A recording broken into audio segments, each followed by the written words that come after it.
Hello, you're watching World Talks on TVP World. My name is Sasha Farbach. At the 2025 NATO Summit in The Hague, alliance leaders reached a landmark agreement, a new defense spending target of 5% of GDP by 2035, hailed by many as a diplomatic win for U.S. President Donald Trump. Now, the deal signals a new phase in Europe's military posture, one that could redefine transatlantic relations for years to come. But behind the applause lies a complex balancing act between unity, credibility, and domestic feasibility across Europe. Now, to unpack what this means for EU sovereignty, security, policy, and political strategy, we're joined by Robert Pszczel, a senior fellow, Center for Eastern Studies. Good to have you on TVP World again. Welcome. Good morning. So, Robert, let me start with asking you about this summit overall. I mean, you're someone who knows NATO. Was this a defining turn for the alliance? Is this a momentous point? Is this more symbolism or substance for you? Well, I mean, I don't want to sort of do the boring paraphrase of a famous jibe that, it's too early to judge the results of the French Revolution. But the truth is that, this was not the summit, and that was the plan that would take decisions concerning certain things that, let's say, happening today. One can say it's a weakness. I would have liked, for example, some discussion and perhaps some form of reaction to, for example, Russian hybrid activities on the Baltic Sea happening literally today. But the plan was to focus just on one issue, which is the question of spending. And that issue is not just important for President Trump because he likes to talk about this, with some justification, criticizing those allies, European allies in Canada, to have sort of gone on a strategic holiday and stopped really spending any significant amounts on defense.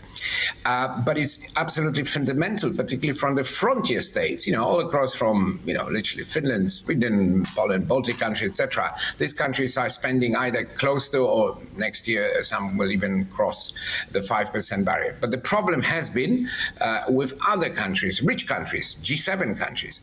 And this summit, by taking this pledge, yes, it's a political pledge, it's not a treaty if you like, but it moves the goalpost very far and in absolutely the right direction. So it kind of creates the foundations for doing lots of things which are absolutely indispensable in order to face up to the threats of Russia, but also of China and any other threat which may emerge. Without the strong financial base, without the spending, necessary spending in Europe, in Canada, on one's own forces, on defense industries, on new orders, new equipment, it would be very difficult to implement collective defense plans. It would be very difficult to continue helping Ukraine and be prepared for any contingencies. This is the lesson from the Cold War as well. So in that sense, I think the summit has fulfilled its goals. But the real work, now the foundations have been built, now you have to start doing all the other things in terms of actually necessary decisions in the capitals. The EU has a role to play, and the story of difficult relations between particularly Europeans and Canadians and this administration is not over. We have the trade issue coming up very soon. So I think it has, my colleague Ed Lucas wrote, I think, a piece for the Times saying it was a Potemkin Village summit which sent lethal messages. I think that's probably a good way of putting this. Mm-hmm. Lethal messages, interesting point. Also curious, you said the summit was very much about spending. That's the main takeaway here. We have that declaration, we have agreement on that, but at the same time, if we listen to the ending press conference by President Trump as well, we heard that he very much had out for Spain. Now, Spain wanted an opt-out. Now, although they're behind the pledge, how much of this is now real threat to this whole pledge? Is this Spain buying more time? Are there going to be something in the middle? What do you make of the opt-out of Spain and potentially other countries who might want to say, hey, we don't want to spend that much either?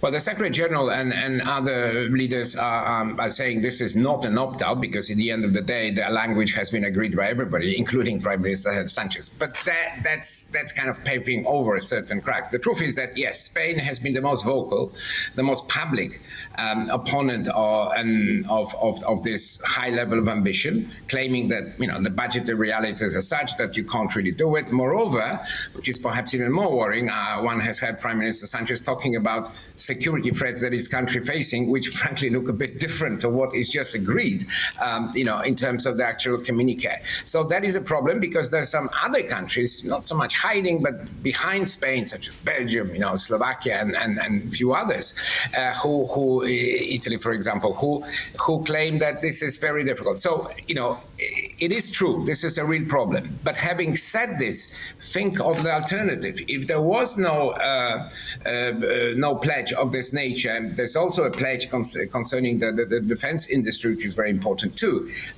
we would be in a very difficult situation because you cannot have a summit every week. And certainly the transatlantic summits are much less frequent than those happening within Europe. So it was an excellent opportunity. And speaking cynically, yes, it was an opportunity to use the kind of, the bullying tactics of President Trump, but this time for a good cause.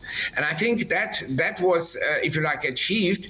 And let's also not forget that if one wants to be critical of this summit, and I would agree with this, that there were other issues which were not raised, unfortunately, because it focused so much just on this 5% issue, last year's summit in Washington, for different reasons, frankly, but also to please at that time President Biden, who was, was aiming to take part in the presidential race, also avoided any kind of meaningful decisions. There were not meaningful decisions at the summit when we had U.S. administration much more, if you like, pro-European in broad terms. So I think this is not a bad outcome, but yes, lots of details remain not just sketchy but doubtful. I mean, 2035, how do you square it with the threats publicly described by even the Secretary General that Russia could potentially be in a position if he would go mad, but you never know with Putin, to attack a NATO country by 2030, so 2030, 2035.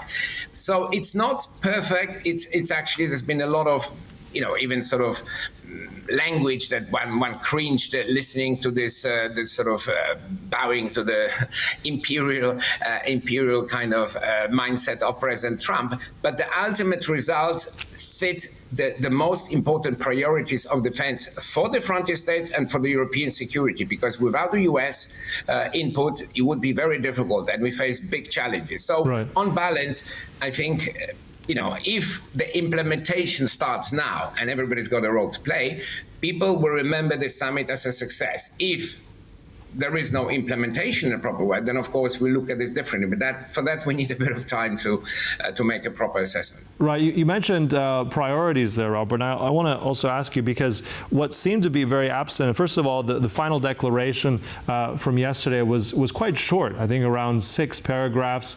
I just compared that to, you mentioned the Washington summit and also the Vilnius summit. Now in both the Vilnius summit, I counted there were 45 mentions of Ukraine, Washington as well. First of all, more than 20 mentions of Ukraine in the text. Also, there was that long-term security assistance pledge.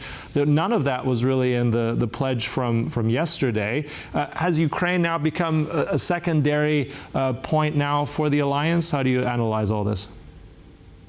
No, I think, speaking very honestly, and in a slightly sort of jokey fashion, I used to be on the side, and being involved. So negotiating the communique was a huge job, very sort of nervy and time-consuming for both the NATO officials and of course national delegation diplomats and so on. This time it was done before and it was much shorter. So in that sense, the colleagues didn't have to do as much work.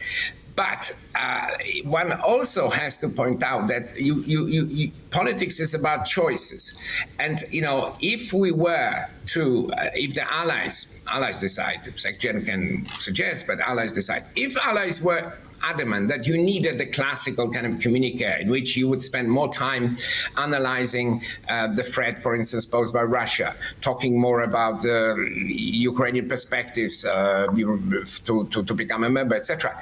The result, bearing in mind the current US administration, and we heard it on the margins, we had for people like Marco Rubio, who in The Hague said, look, I'll be honest, we don't want any strong critical language on Russia today because that would jeopardize the peace talks. Now, many other allies disagree with the US rather, let's call it delicately, romantic vision, because Putin, I think most experts will certainly agree, is not interested in a peace.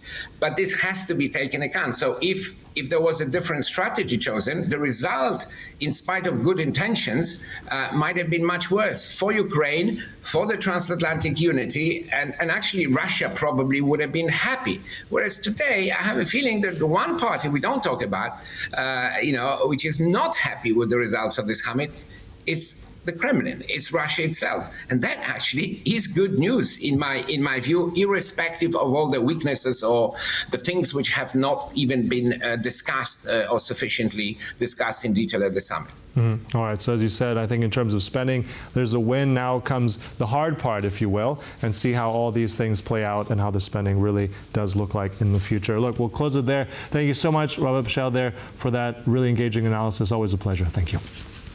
Thank you very much. And thank you for watching. That concludes World Talks, but stay tuned. Much more coming up right here on TVP World. Goodbye.